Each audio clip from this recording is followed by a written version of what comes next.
Así como hasta ahora hemos visto diferentes aseguradores para diferentes riesgos y hemos hablado de los aseguradores en salud, que son las EPS, de los aseguradores de riesgos profesionales, que son las ARP, hay un tercer asegurador que es el que se hace responsable de que nosotros no envejezcamos sin recursos suficientes para subsistir. Son las denominadas administradoras de fondos pensionales. Las administradoras de fondos pensionales existen de dos tipos. Las administradoras de fondos pensionales de prima media, que en Colombia es el Seguro Social, y las administradoras de fondos pensionales privadas, que están vinculadas a la banca nacional e internacional. ¿Eso qué significa? Significa que hay dos formas de pensionarse en el país. La primera de ellas es cuando uno le cotiza al Seguro Social mensualmente ese seguro o esa prima de la que hemos hablado para envejecer. Lo que hace el Seguro Social es recoger esa platica todos los meses y cuando completamos los requisitos, es decir, la edad para pensión, promedia el valor de los salarios de los últimos 10 años y con eso define cuál es el valor de nuestra pensión. A eso se le llama pensión de prima media, porque saca el promedio de lo que hemos cotizado durante los últimos años. La segunda alternativa es hacerlo con fondos de pensiones privados, que hay muchos en Colombia. Con los fondos de pensiones privados se pueden hacer dos cosas. La primera es cotizar lo que le toca a uno cada mes acorde al sueldo que tiene. Eso se llaman pensiones obligatorias. Es lo mínimo que nos dicen a nosotros que tenemos que pagar para que cuando nos vayamos a pensionar se nos garantice un ingreso cercano al que tenemos actualmente. La otra cosa que uno puede hacer es pagar una platica adicional. Esa platica adicional, que se llama pensión voluntaria, lo que hace es tratar de subir la cantidad de plata que nos va a llegar en la pensión cuando envejezcamos. Eso tiene un sentido. El sentido que tiene hacer aportes adicionales a las pensiones es que hoy tener un sueldo de el valor que sea, 1 millón de pesos, es alto, pero cuando cumplamos 65 años, ganarnos ese mismo 1 millón de pesos no va a ser tan alto. Entonces, la idea de hacer unos aportes adicionales es tratar de compensar eso que se va devaluando del dinero en la medida en la que pasa el tiempo. Teniendo estas dos formas de pensiones, habitualmente se nos pregunta ¿cuál es mi mejor forma de pensionarme? La mejor forma de pensionarse depende de 3 factores. El primero es qué tan alto es mi salario.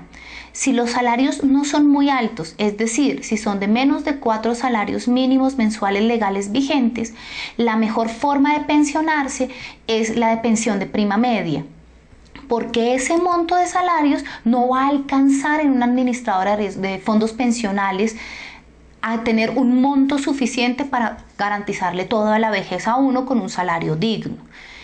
La segunda razón es la edad que usted tenga. Si usted tiene una edad que es cercana, relativamente cercana a la pensión, va a tener menos posibilidad de que su bono pensional o su ahorro pensional crezca en un fondo privado. Eso significa que la posibilidad de que usted se pensione y se pensione con un salario específico va a ser menor. Por eso, para las personas que tienen más de 40 años o 45 años, la mejor manera de entrar al sistema de pensiones es por pensión de prima media.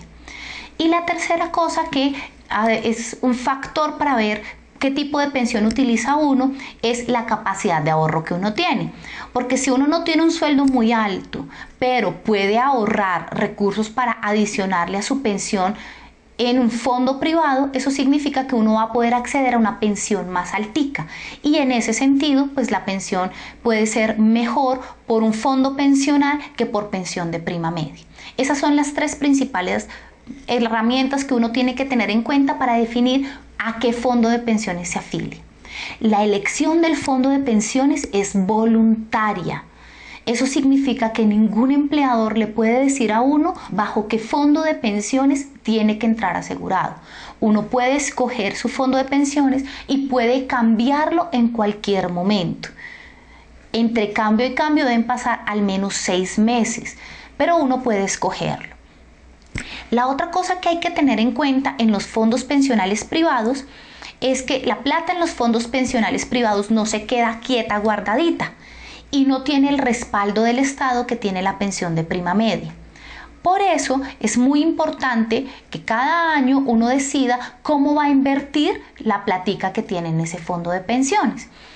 Hay 3 formas de invertirla: con alto riesgo, pero mucha rentabilidad; con un riesgo mediano y una rentabilidad mediana; y con bajo riesgo, seguro pero confiable, con una rentabilidad más bajita. Dependiendo de la edad que uno tenga y la cantidad de recursos, uno decide qué tanto riesgo puede correr, porque si uno ya está grandecito, apostar su pensión a alto riesgo y que gane poquito o la platica se pierda puede ser muy grave al momento de envejecer.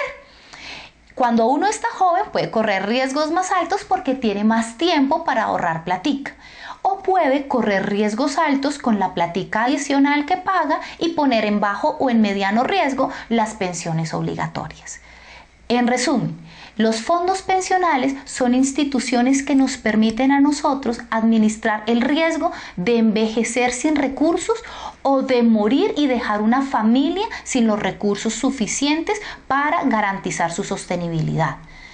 Las administradoras de fondos profesionales pueden ser de prima media o pueden ser fondos pensionales privados. Se seleccionan dependiendo de los recursos de ingreso, el riesgo que uno puede correr para ahorrar o no ahorrar y la edad que se tiene.